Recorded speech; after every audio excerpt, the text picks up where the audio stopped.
Bienvenidos todos a Fútbol Sin Cassette. Gracias al auspicio de Lubricantes Total nos encontramos en Santiago de Chile con el profesor Gustavo Quinteros.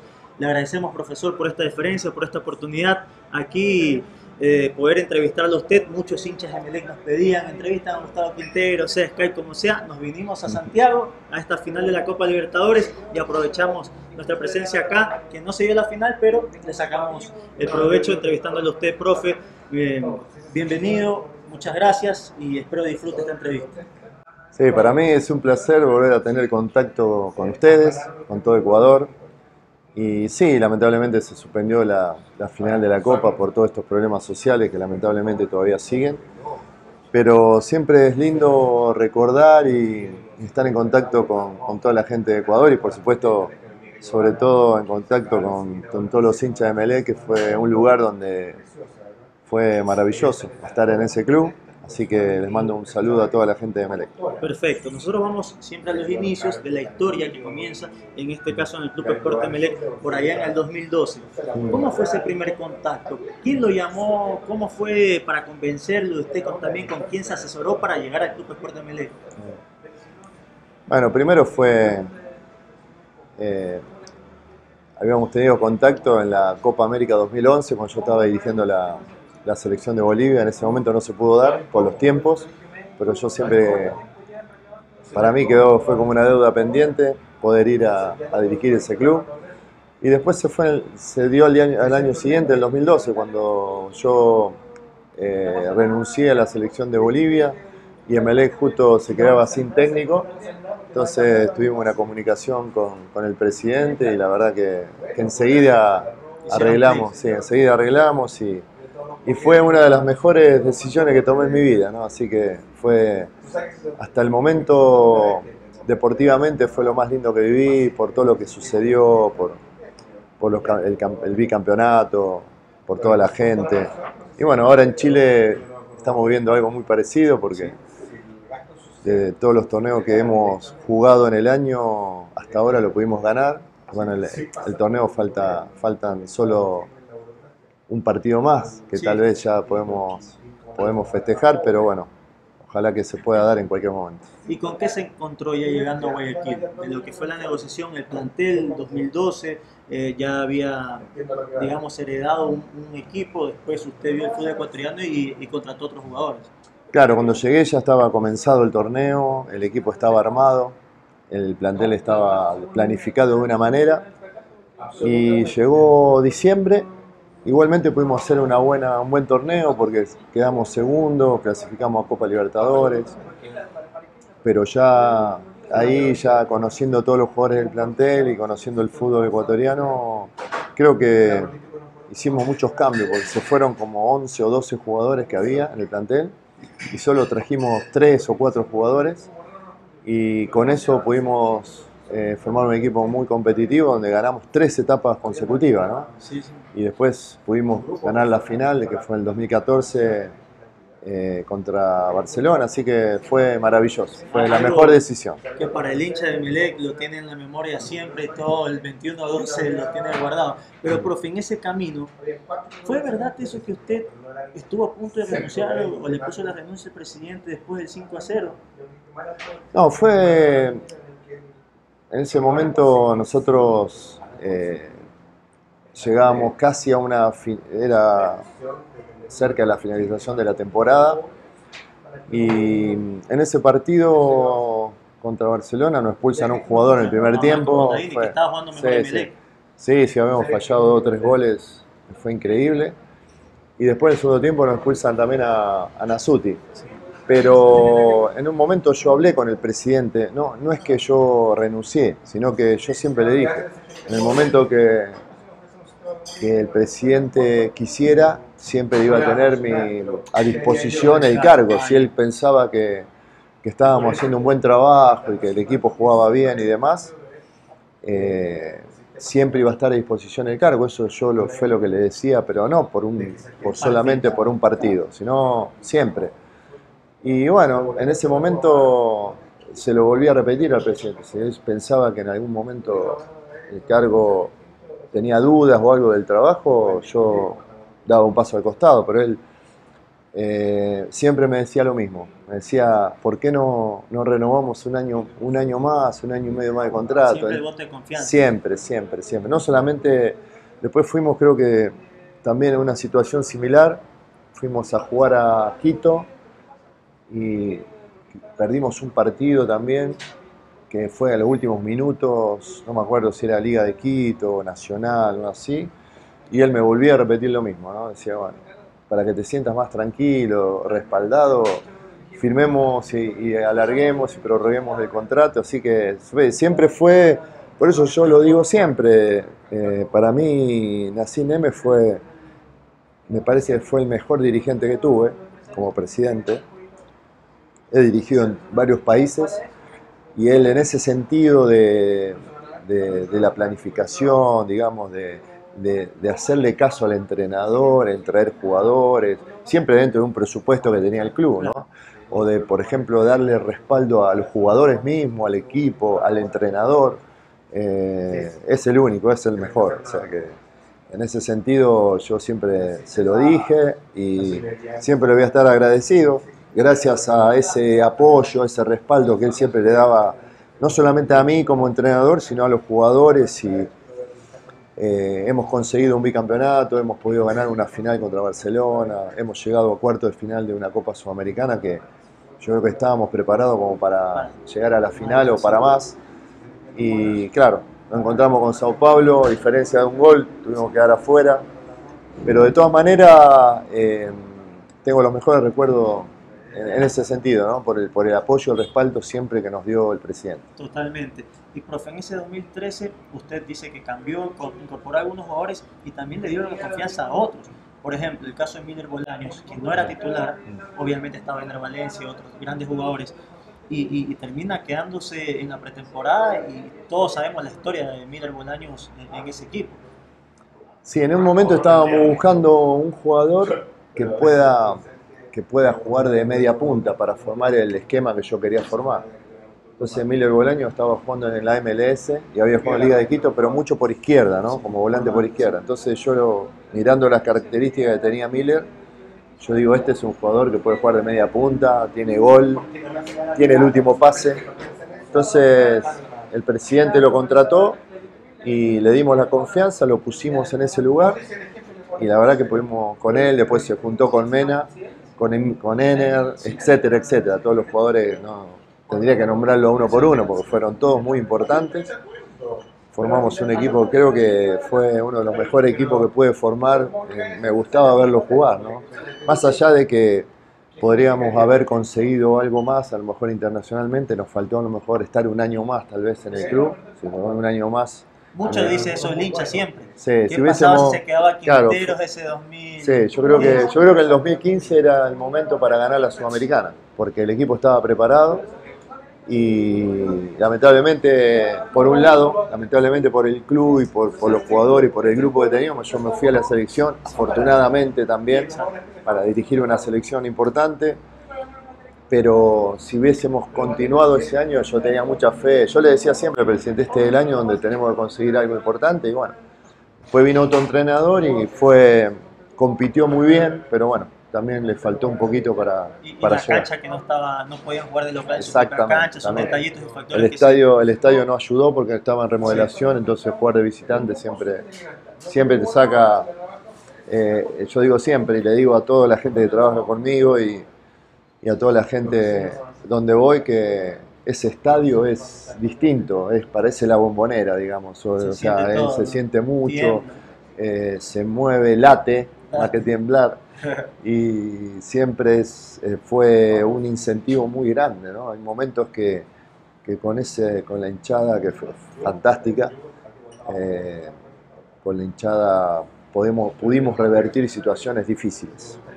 2013, el primer título que llegó ganando las dos etapas. ¿Qué le deja ese año a usted? ¿Cómo lo vivió? ¿Dónde cree que fue el punto de inflexión para decir este equipo está para salir campeón en algún partido? Viendo a sus jugadores, asimilando lo que usted planificaba en los entrenamientos. Estuve en el lugar, yo siempre digo que el éxito siempre es de los jugadores. O sea, nosotros los entrenadores tenemos la misión de elegir los jugadores, ponerlos cada uno en su posición, intercambiar al final de la temporada, traer jugadores que vos ves que tenés que necesitas, que el equipo necesita, y después en los entrenamientos darle la forma, darle el funcionamiento, primero la organización defensiva y después el funcionamiento, eso se lo da en los entrenamientos. Y después depende de los jugadores que teníamos nosotros, muy ganadores, muy buenos. Y así que siempre agradecido porque gracias a ellos pudimos ganar un bicampeonato que fue fantástico. Y sobre todo terminar ganando, después de 3 etapas consecutivas, terminar ganando en una final contra el rival, histórico rival, o el rival de siempre de Emelec. Entonces eso fue como que fue, digamos, lo que faltaba para que sea todo fantástico. Y esa final, porque hay que hablar de la final, de los tácticos, de la charla previa. Hemos podido conversar con otros jugadores. Oscar Balbuín nos decía, cuando salimos del Capo, hacia el Monumental, toda la gente ahí, nos llegó al grupo. Hay videos, un video que todos los exjugadores o históricos de Emelec también. Sí, sí, sí. ¿Cómo fue toda esa previa, profe? No, fue magnífico porque, por eso te digo, la hinchada de Emelec, fantástica. Fantástica porque en los momentos justos siempre estaba ahí dándole apoyo, apoyando al equipo, a los jugadores, dándole su respaldo siempre. Entonces ese momento de salir desde nuestro lugar de concentración para ir al Estadio Barcelona, la gente estaba ahí y eso nos dio muchísima más motivación y ganas y nos terminó de convencer de que íbamos a ganar, ¿no? Entonces, y ese partido, el primer partido, jugamos muy bien, lo teníamos ganado y al final nos empatan por una jugada ahí fue una jugada desafortunada, pero de todas maneras jugamos muy bien el primer partido y el segundo fue mucho mejor. Usted antes de esa final tenía jugando, ya hablando de los tácticos, de 9 a Manuel Herrera y marcando algunos goles. Y usted decide mover y ponerlos rapiditos y hacer ese 9 falso y todo lo que terminó consiguiendo, ¿no? ¿Cómo lo pensó? A lo mejor desde lo táctico con Barcelona creía que le podía hacer más daño de esa forma. Sí, sí, porque teníamos todos jugadores de buen pie. Yo lo termino poniendo a Urbano, a Jiménez, creo que jugamos así, con Miller y Mena suelto y libre, con mucha movilidad, sin darle referencias a la defensa de Barcelona. Entonces yo creo que sin referencia, con jugadores con mucha movilidad y muy técnicos y con velocidad por los costados, creo que fue un acierto enorme porque terminamos haciendo goles con una jugada de Urbano por derecha, terminando haciendo el gol Mena, digamos, el segundo partido. Y hicimos mucho daño por fuera con los jugadores rápidos que teníamos y mucho daño con Miller y Mena por adentro. Por supuesto que todo el equipo, pero bueno, en los últimos metros ellos marcaron diferencias, fueron fundamentales y fueron muy contundentes, digamos, las posibilidades que tuvimos. Las metimos y después fallamos el cuarto. Sí, pudo haber sido más abultado. Sí, podía haber sido mucho más abultado. Sí. Y luego la celebración, ¿había usted a lo mejor alguna fiesta, algún compromiso, si usted cree en Dios? O sea, es un montón de cosas que son detalles de una final no tan importante. La final del siglo la catalogaron allá en Ecuador. Sí, sí, sí, no, bueno, no, más que nada, siempre nosotros, al menos yo, siempre con la imagen de mi familia, de mis hijos, el apoyo de ellos, siempre ellos nos dan la fortaleza de salir a jugar, de dirigir un equipo en una final, la confianza del apoyo de la gente que te quiere, primero la familia, después los amigos, después por supuesto toda la familia de los jugadores, de los dirigentes, del presidente, toda la gente, ¿no? La gente, pues ya hicimos, ya en ese momento, hasta ese momento conocíamos muchísima gente, también de la hinchada, y todo ese cariño, ese apoyo que teníamos cada uno desde nuestras casas y cuando íbamos a jugar los partidos, cuando salíamos a jugar, cuando íbamos a nuestro estadio, era fundamental para confiar en que podíamos ganarle a cualquiera. Sí, después de esa expulsión, me imagino usted, aquí estamos. como apretar un puño, ya con 10 no se sabe qué se puede dar. ¿Cómo lo vi en el entretiempo, por ejemplo? Estaba en el camerino y qué le decían los muchachos, porque se había ido el primer tiempo con 1-0. Exactamente. Sí, no, pero yo antes de eso ya el presidente, siempre hablábamos mucho con el presidente y él me decía cómo veía, le digo, veo que vamos a salir campeón. Tenemos un equipo que difícil no ganar. O sea, confiaba a muerte en los jugadores que Y iban a más aún jugar. con el primer partido que lo pasaron Sí, por el encima primer bastante. partido de visitante fuimos muy superiores, pero llegamos, estábamos jugando Sudamericana muy bien, entonces yo le decía siempre al presidente, nosotros es como que teníamos que dividir las fuerzas entre Sudamericana y el torneo local. Nos dedicamos mucho a la Sudamericana, muchos viajes y partidos complicados. Pero yo le decía, cuando nosotros tengamos que jugar el partido final, vamos a llegar siendo superiores a cualquier rival. No tenía dudas que a Barcelona le podíamos ganar. Así que confiaba a muerte Sí, en que antes de podíamos ganar. pasar, digamos, del Club Sport MLE, y usted me ha mencionado mucho al presidente Nasib Nemi, ¿cómo es él? ¿Le sabe mucho de fútbol? ¿Cómo es a la hora de presentarle los nombres para contratar? ¿Se dialoga mucho con el presidente Nemi? Sabe mucho de fútbol y confía mucho en el entrenador. O sea, en mi caso él confiaba mucho en lo que yo le decía, entonces eh, entre los dos creo que hicimos un equipo muy importante en tratar de planificar todas las temporadas que estuvimos juntos, las planificamos muy bien. Mirá, con decirte que terminó el 2014, jugamos la final, ganamos la final y yo le dije no contratés ningún jugador, no traigas a nadie. Este es el A equipo. nadie. Con este equipo ganás la Sudamericana, ganamos la Sudamericana el siguiente año y salimos campeones de nuevo del torneo. Ah, sí, sí. Entonces yo me vine de vacaciones, me llama un día y me dice, contraté a Henry León. El Y le 5 digo, Independiente. sí, le digo, pero ¿por qué? Así no necesitamos, si tenemos al equipo completo, tenemos a este, a este, a este. Dice, no, pero dice, lo traje, dice, por las dudas. Si lo necesitas, usalo, y si no, no te preocupes. O sea, llegamos a un punto de decir, tener un equipo que yo sabía que como entrenador que iba a volver a ser campeón y que si jugábamos la Sudamericana de nuevo teníamos mucha posibilidad de ganarla. Yo sabía que por lo menos Sudamericana íbamos a pelear para obtenerla. Así que bueno, lamentablemente por un lado no se dio porque me fui el 15 de marzo me fui a la selección y afortunadamente por otro tuve la suerte digamos, cumplí como un sueño de dirigir la selección de Ecuador a jugadores importantísimos, así que muy contento.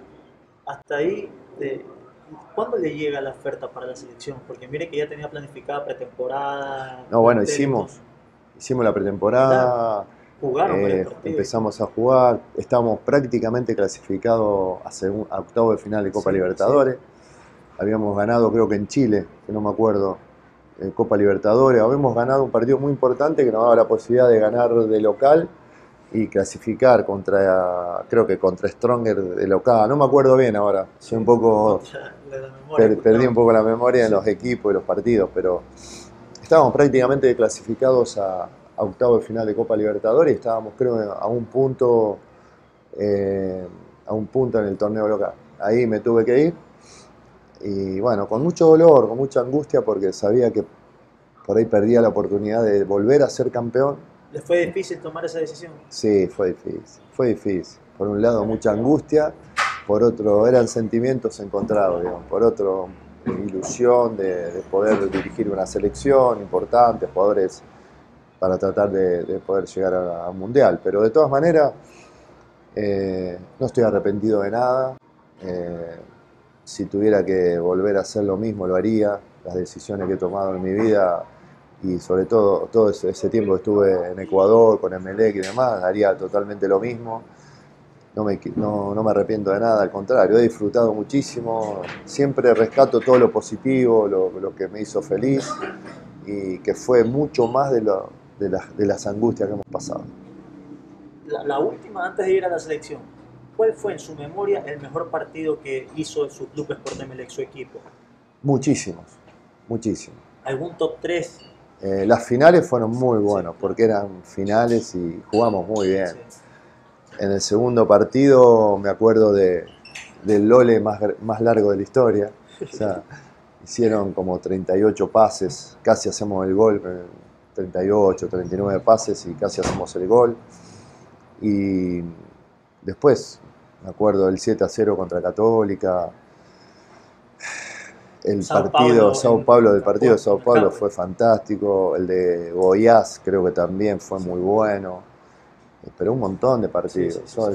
Yo iba y disfrutaba como un hincha ver jugar. Yo le decía a los jugadores siempre, me hacen feliz como juegan. O sea, me gusta cómo juegan, cómo atacan. O sea, la verdad que muy, muy contento de haber estado en ese club, con esos jugadores. Muy, muy feliz, muy orgulloso. Luego llega la selección ecuatoriana de fútbol. Sí.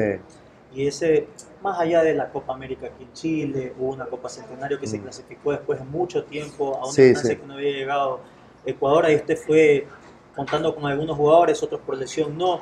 Y llega ese partido ante Argentina que fue un sueño para todo el país. Y más allá de cómo termina la historia, Argentina ha perdido solamente 3 veces en Argentina. Y una de esas fue contra Ecuador.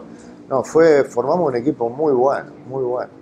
Cuando nosotros empezamos el 2015 con jugadores extraordinarios, titulares, importantes, que estaban jugando en buenos clubes, casi todos en el exterior. Y terminamos el 2017 cuando perdimos los partidos que no pudimos clasificar, con el 85% de esos jugadores que no jugaban en ninguno de los clubes. Estaban todos, se habían transferido, eran suplentes o no estaban ni convocados o jugaban muy poquito. Entonces tuvimos esa mala suerte, ¿no? Claro.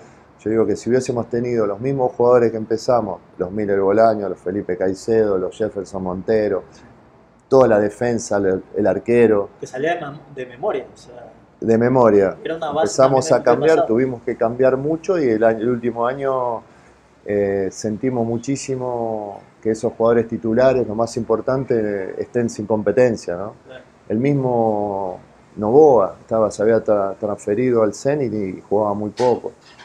Entonces, ese fue el mayor problema que tuvimos para no poder seguir dentro de la zona de clasificación, porque el 2015 y el 2016 también, terminamos el 2016 ganándole 3-0 a Chile. Chile, sí.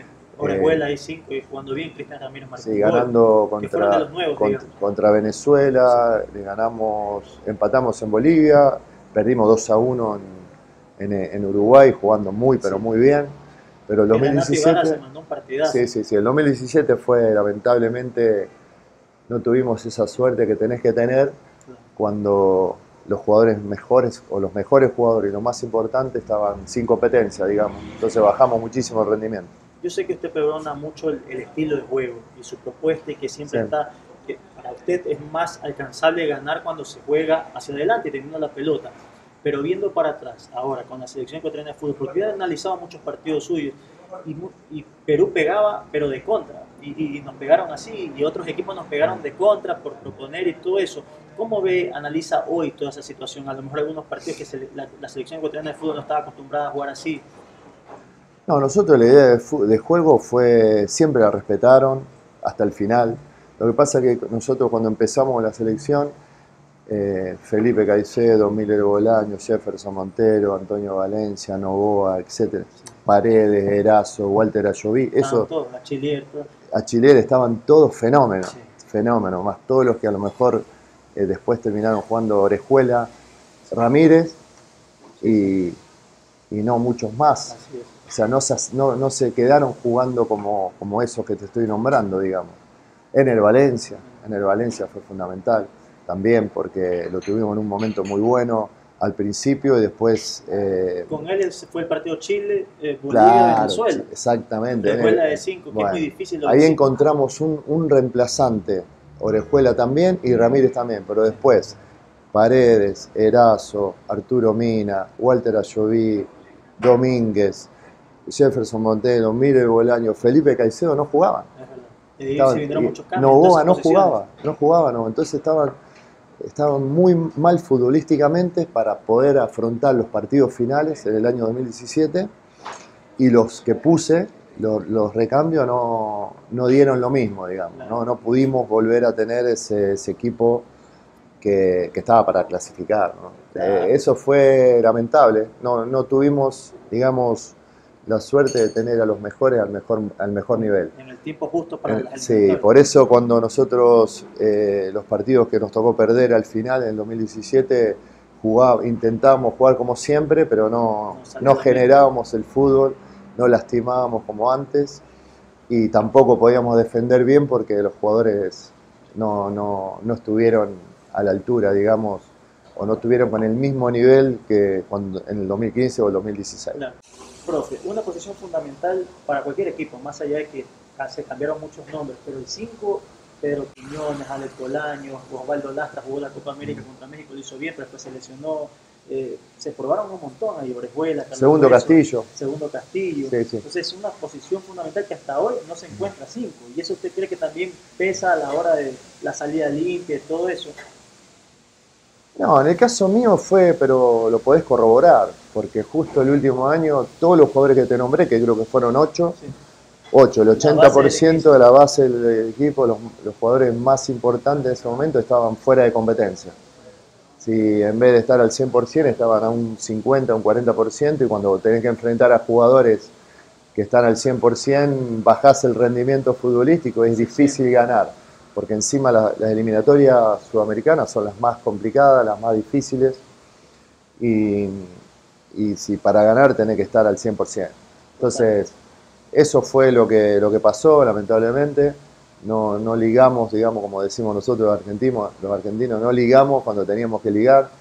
La falta de actividad de los jugadores fue el factor fundamental. Después, bueno, hubieron otros factores que influyeron negativamente, que no quiero hablar, pero de todas maneras, o sea, no tuvimos suerte en el cambio de dirigencia, no tuvimos suerte, lamentablemente, sobre todo el presidente, ¿no? Fue de un presidente totalmente positivo, con todo el grupo de gente, de trabajadores, de jugadores, de cuerpo técnico, fue, entre otros, totalmente negativo.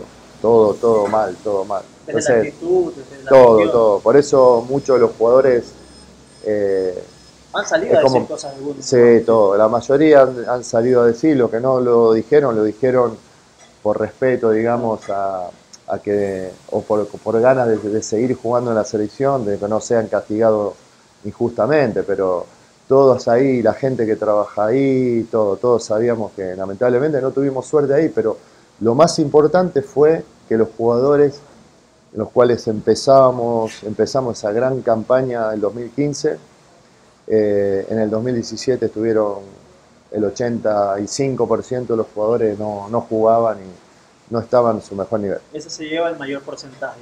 Y hoy sigue sosteniendo, profe, que si a lo mejor usted continuaba en la selección, había chances de clasificar después que hubo el cambio y todo eso. Los últimos 2 partidos había jugadores que habían vuelto a jugar, estaba mucho mejor. El mismo Novoa, por ejemplo, había vuelto a jugar en su club. Felipe Caicedo había vuelto a jugar en su club, porque cada 4 meses juegan eliminatoria. Entonces, tenés que, el momento que convocar a los jugadores, tenés que tenerlo. Entonces, yo no tengo duda que contra Chile podríamos haber ganado. Ya le habíamos ganado 3-0 cuando teníamos a la mayoría de los jugadores bien. Y Chile no estaba bien en ese momento. Y ya le había ganado a Argentina. Sí, y Argentina de local le podríamos haber ganado también, porque Argentina depende mucho de Messi. Y le habíamos ganado a los dos equipos, le habíamos ganado. A Chile 3-0 y a Argentina 2-0. O sea que no tenía dudas de que podíamos haber clasificado. Otro tema, profe, también que se habló mucho, que no habían bases de jugadores en la altura, como en otras eliminatorias. ¿Cree que eso también influyó un poco? Contra Paraguay jugamos con menos jugadores de altura, que Paraguay tenía 4 o 5 jugadores, claro, tenía 4 o 5 jugadores de altura y nosotros uno solo, creo que fue Fidel Martínez.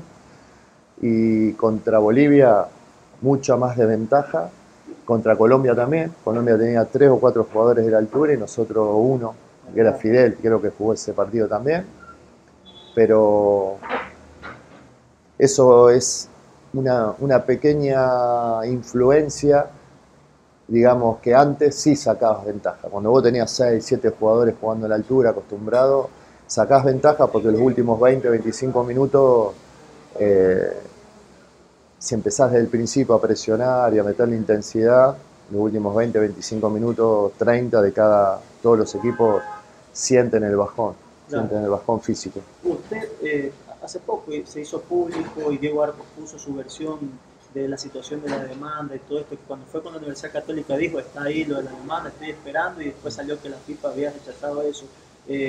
Yo sé que lo dijo para Diego Arcos, pero me gustaría para la gente que vea, porque no, pero la gente tiene que saber que cuando vos firmás un contrato y lo rompés o no lo cumplís, hay cláusulas que tenés que pagar. A mí no me pagaron los últimos 2 sueldos que merecía cobrar y no me pagaron una cláusula de rotura del contrato. Pero bueno, eso lo va a decidir el TAS. O sea, es la otra instancia que queda. FIFA puede decir sí o no, pero el TAS es el que va a decidir que todavía supongo que tendrán un tiempo más. O sea, pero eso es algo que a mí, no, la verdad que no lo tengo ni en cuenta. Yo lo que hice fue pelear por los derechos de un trabajador, digamos. O sea, yo hice todo lo posible y trabajé la selección de forma profesional hasta el último día, que me dijeron ya no tenés que trabajar más. Entonces no veo por qué no voy a cobrar lo que merezco, ¿no? Como trabajador del fútbol. Lo hice en todos los clubes que estuve, en todos los países que estuve, lo hice de la misma manera, trabajé de forma muy profesional, le he cumplido a toda la gente, nadie puede decir que no he cumplido con mis contratos, con mi trabajo. Es más, ahora en Chile hemos jugado 3 torneos y los 3 los hemos podido ganar, digamos. Bueno, falta ahora un partido. Entonces cuando vos estás con gente seria trabajando en un club serio, cuando todo sale bien y todo se cumple y se terminan los contratos de la mejor manera, cuando entrás y trabajás con gente que no son seria, que no son profesionales, que no tienen seriedad, siempre hay inconveniente. Entonces ese es lo que pasó en Ecuador al final. ¿Tuvo posibilidades de volver a Ecuador al mismo nivel? Sí. Fui a Ecuador, lamentablemente nos fue muy mal, jugamos contra Independiente del Valle, estuve entrenando y aprovecho ya que estoy a felicitar a toda la gente de Independiente del Valle, merecido campeón de la Copa. Han obtenido un campeonato después de un largo trabajo de divisiones menores, de preparación de jugadores propios y demás, así que felicitaciones. Y bueno, sí, he vuelto a Ecuador, estuve entrenando en el estadio de Melé, que fue algo fantástico, sí, volver a la casa, volver a casa, así que muy feliz de haber vuelto, de haber visto gente amiga, que tengo un montón de amigos, gente conocida, así que sí, ojalá que pueda volver pronto. Yo le preguntaba si es que tuvo la posibilidad de volver a Ecuador a dirigir. En Emelec hubo una chance porque se habló mucho de volver. Lo que pasa es que no se dio la posibilidad. Yo no tengo dudas que algún día, ojalá Dios quiera, pueda volver a dirigir. No se dio la posibilidad, gracias a Dios, siempre estuve trabajando con contrato, y si estuve parado, cuando fui al Medio Oriente, ahí sí estuve parado 1 mes y medio, 2, pero porque yo también quise estar parado, podría haber seguido en otro club allá, quise descansar. Pero ahí enseguida me salieron opciones, así que generalmente estoy trabajando y bueno, no se dio la posibilidad, pero en algún momento hablé con el presidente y él quería que yo vuelva, yo también quería, le lo hice saber que me gustaría volver, pero hasta ahora no se dio la posibilidad. Yo creo que si se da la posibilidad, que el club está buscando entrenador y que yo estoy sin trabajo o libre, no tengo dudas que se podría dar. Sí. Y le pregunto al profesional, porque así hemos hablado, ¿usted le cerraría la puerta a algún club si vuelve a Ecuador solamente en Emelec, o en algún momento a lo mejor lo busca otro club? Cito los grandes, ¿no? Porque ya he dirigido puros equipos grandes. Barcelona, Liga, ¿cerraría las puertas? No, sinceramente, y con mucho respeto lo digo, porque yo nunca he ofendido a ningún club, por más que sea un rival de alguno de los clubes que he dirigido, pero no podría dirigir Barcelona, no podría.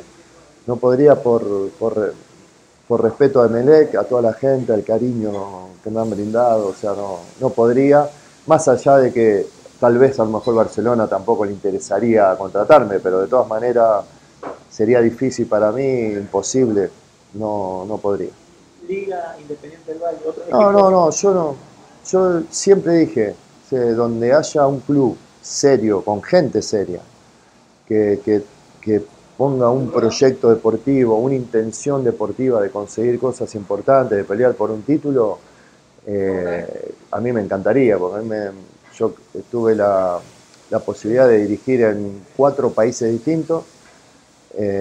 Con este torneo de acá de Chile podría ser el 8º torneo oficial que consiga, o sea, 8 títulos donde cuales sería... En 3 países distintos. En 3 países distintos. Creo que ese récord lo tiene Mourinho en Europa y acá Gustavo Costa justamente que lo enfrentó. Claro, Gustavo Costa también, porque dirigió en Colombia, en Paraguay, en Ecuador y en Perú. Sí, él dirigió, claro, yo por ejemplo estuve casi 3 años en la selección de Ecuador y casi 2 años en la selección de Bolivia, ¿no? Entonces ahí fueron los partidos, 5 años que si seguía en Emelec hubiésemos sido campeones, yo creo que 5 veces más. Sí. Muy bien, profe, le agradezco. Yo las 2 últimas preguntas de temas varios, pero nuevamente agradecido por esta oportunidad, por este tiempo que se ha tomado acá. Le tenemos un detallito, mi primo, el artista, me confirma, ¿no? Tiene el detalle, perfecto, usted en algún momento allá en un partido, después de un partido, sacó un celular y dice, yo le dije al presidente que no íbamos a ganar con este árbitro, con Godoy Zambrano, ¿no? Y justo después de Godoy Zambrano, el clásico Brasil-Argentina, yo me imagino, ahí está, ¿qué opinión hoy del recuerdo? No, eso fue una anécdota que yo la cuento siempre, la cuento siempre, se la cuento hasta a los dirigentes en los cuales voy, porque me parece una anécdota, digamos, divertida, porque fue algo que, bueno, día miércoles, antes de jugar contra Independiente del Valle antes de jugar contra Independiente del Valle de visitante, un partido era importante por el tema de que estábamos peleando la posibilidad de los primeros puestos. Entonces, el día miércoles me entero que Rodi Zambrano iba a ser el árbitro, entonces yo al presidente le digo, olvídate, le digo, ya lo tuteaba, decía, olvídate, no tenemos chance de ganar.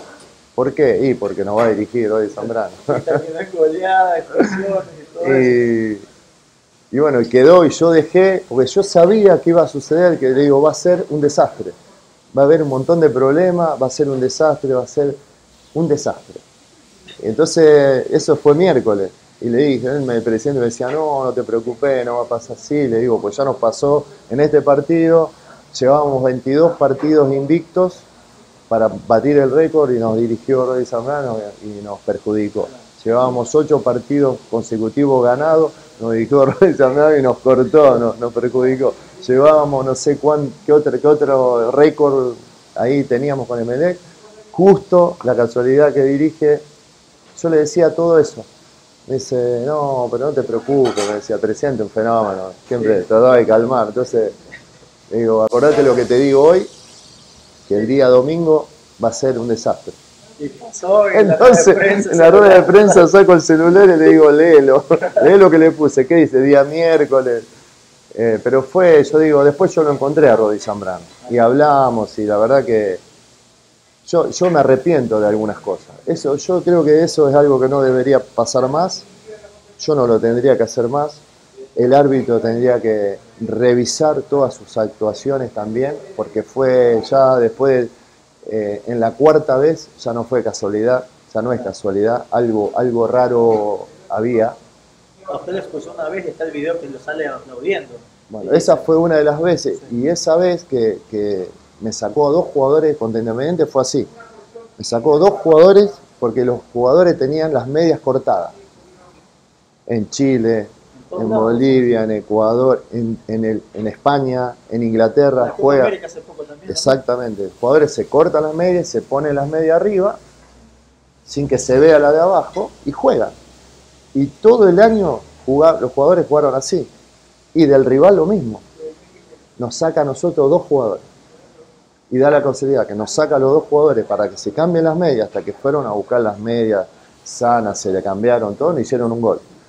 Antes de que entre el segundo jugador, nos hacen el segundo gol.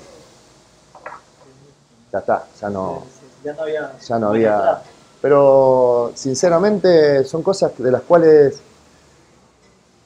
uno cuando está dentro del campo hace cosas a unas pulsaciones, vive sí, en caliente. Hablando así futbolísticamente, cuando uno está caliente, digamos, a veces reacciona ante estas cosas que uno cree que son injustas, que realmente son injustas, que nos están perjudicando, sacarte jugadores para que se cambien las medias. Claro. De última, no sé, a molestar al jugador, le decían, entre tiempo te cambiás porque te expulso, no sé, pero no le des ventaja al otro equipo que un jugador esté 2 minutos afuera buscando las medias, cambiándose para que el rival saque ventaja, ¿no? Claro. Entonces, la calentura, eso no se debe hacer. Yo de esas cosas me arrepiento, de haber actuado de esa manera.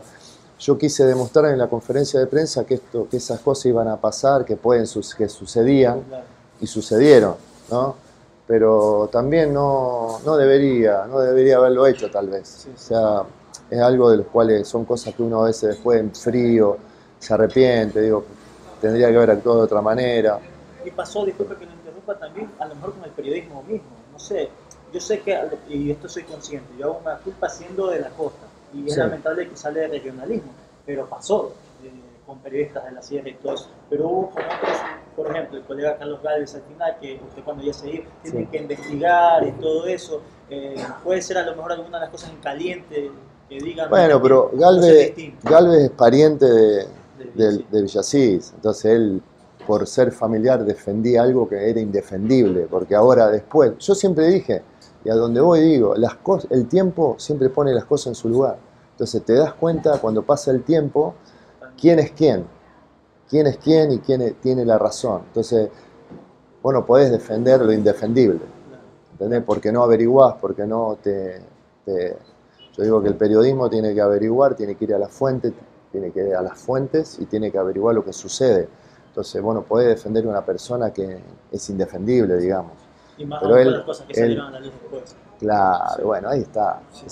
Vos qué podés decir del trabajo que hemos hecho nosotros profesionalmente en Emelec, le podés preguntar al presidente todo lo que hicimos, le podés preguntar a toda la gente que trabaja en la federación, a los jugadores de fútbol y demás, cómo trabajamos nosotros y cómo trabajaba por ahí el presidente anterior. Entonces, vos ahí te das cuenta quién es quién, pero ya esto ya pasó, Sí. Lamentablemente me tocó una etapa muy fea donde el cambio de presidente, sobre todo de presidente, no de dirigente, solo el cambio de presidente fue nefasto para nosotros, para todo el fútbol ecuatoriano.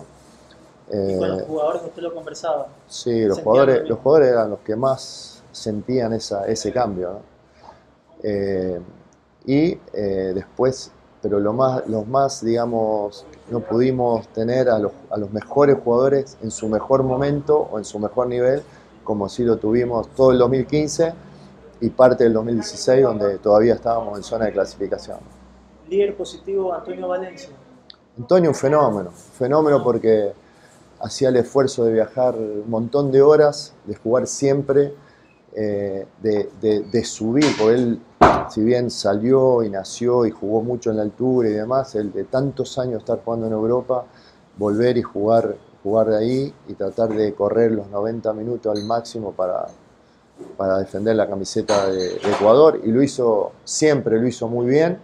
Habrá tenido partidos más bajos que su nivel, pero siempre defendió a muerte la camiseta, como todos los jugadores defendieron a muerte la camiseta. Después está lo otro, ¿no? Si vos estás preparado para hacer el esfuerzo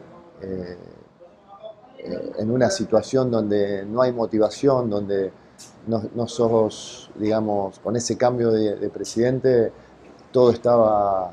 no estaba bien. Los jugadores no estaban bien, no estaban contentos, no tenían ganas de venir algunos, venían y se amargaban por todo lo que sucedía. Pero bueno, son cosas que ya pasaron, que se dieron cuenta, todo esto como estos periodistas que estuvieron del otro lado de mala forma, digamos, se dieron cuenta, quedó claro, el tiempo siempre pone las cosas en su lugar. Dos últimas preguntas, gracias, Sí. profe. Agradecido nuevamente, aprovechando que estamos aquí en Santiago de Chile. Mucho se habla del jugador ecuatoriano. Usted pudo convivir con muchos años en el equipo Sport Emelec y la selección. Y varios extranjeros coinciden, jugadores y entrenadores. Nos falta madurar de la cabeza mucho para poder explotar aún más las capacidades que tenemos como futbolistas. ¿Coincide en ese criterio? Y hay de todo, hay de todo. Yo creo que Siga. sí, la experiencia. eh, a mí me tocó dirigir jugadores ganadores, ganadores. La mayoría de los jugadores que yo dirigí en Ecuador fueron jugadores ganadores, porque si no hubiesen estado, digamos, nos tocó Sao Paulo con Emelec, a lo mejor Emelec Acá estaba ahí, dice San Pablo. hubiese sido campeón Emelec, tal vez de la Copa Sudamericana, porque en ese momento era el rival casi imposible de pasar y estuvimos muy cerca de pasar.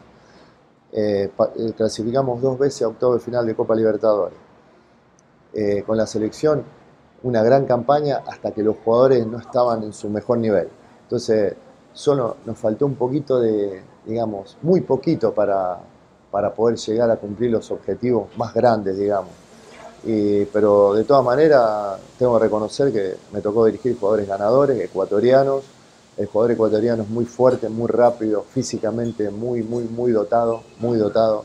Por supuesto que a lo mejor hay muchos que tienen que madurar, que tienen que pensar distinto, que podrían ser mucho mejor, digamos, deportivamente si pensaran de otra manera. Pero hay jugadores, por ejemplo, como Novoa, como Felipe Caicedo, como Antonio Valencia, como un montón de jugadores que han salido, que han jugado en Europa, en el Valencia y demás, y que han dejado en alto, digamos, el fútbol ecuatoriano. Y hay otros que se me pasan, pero de todas maneras... Felipe Caicedo en la Lazio también, que ya no está en la Exactamente, selección exactamente. O lamentablemente. sea, y porque Felipe fue uno de los jugadores que lamentó todo ese maltrato que hubo. Sufrió mucho Sí, desde sufrió y él ama su selección, ama a su gente y no puede entender cómo muchos defendían a ese presidente, ¿no? Entonces le dolió muchísimo, como a otros jugadores, los cuales hemos hablado. Y lamentablemente fue una mala experiencia que nos tocó, pero ahora el fútbol creo que ahora está mucho mejor. No tengo dudas de que hay muchos valores que pueden darle mucha fortaleza a la selección ecuatoriana y a los clubes, por supuesto, de Copa. Ya lo demostró Independiente del Valle, que por supuesto, estoy feliz porque yo conozco al presidente y siempre soñaba con conseguir algo así. Ahora, por supuesto, que lo ha conseguido muy merecidamente. la última. ¿Ves fútbol ecuatoriano? A veces pasan partidos. Yo tengo un Selección cable. también. Sí, la selección cuando juega generalmente la miro, sí. Generalmente cuando no tengo partido o no tengo entrenamiento, digamos, miro todos los partidos. Todo lo que puedo ver lo miro. O sea, tengo un cable que a veces eh, pasan los partidos del fútbol ecuatoriano y cuando juega selección generalmente miro todo. ¿Y qué opinión tiene el fútbol ecuatoriano hoy en día de Melec o de la selección? Bueno, Melec hizo un montón de cambios, ¿no? Hay muchísimos jugadores que yo conozco, pero que ya queda Bagüí, Sí. por ahí Jaime, Pedro Quiñones, Drek. Pedrito y Drer. Después son todos chicos que vienen de otros clubes, chicos nuevos, muy buenos jugadores. Tiene muy buenos jugadores, hay posiciones que tiene muy buenos. Ojalá que pueda volver a formar un equipo competitivo con estos nuevos jugadores, que fue un recambio muy grande de aquella camada de jugadores que le dio muchas alegrías. Su mensaje para la hinchada de Melec, para la gente en Ecuador, el dirigente Neme, los jugadores, toda la gente que convivió con usted, sus amigos allá.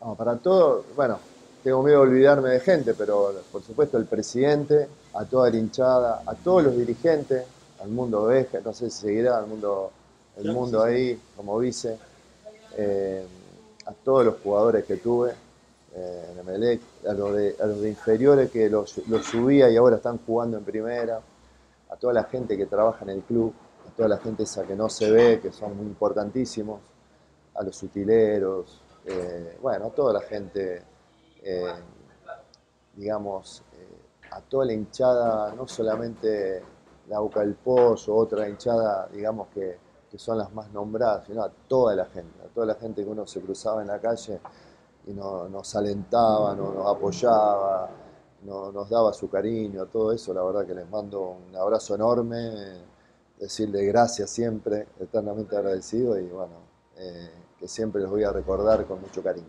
Perfecto, muchísimas gracias. Vamos con esa cámara, Tomás, para despedir. agradecidos por esta oportunidad, profe, en este programa que se llama Fútbol Sin Cassette, que seguramente lo va a ver mucha gente, especialmente los del Club Sport Emelec, que le guardan mucho cariño. Y gracias por habernos atendido aquí en Santiago.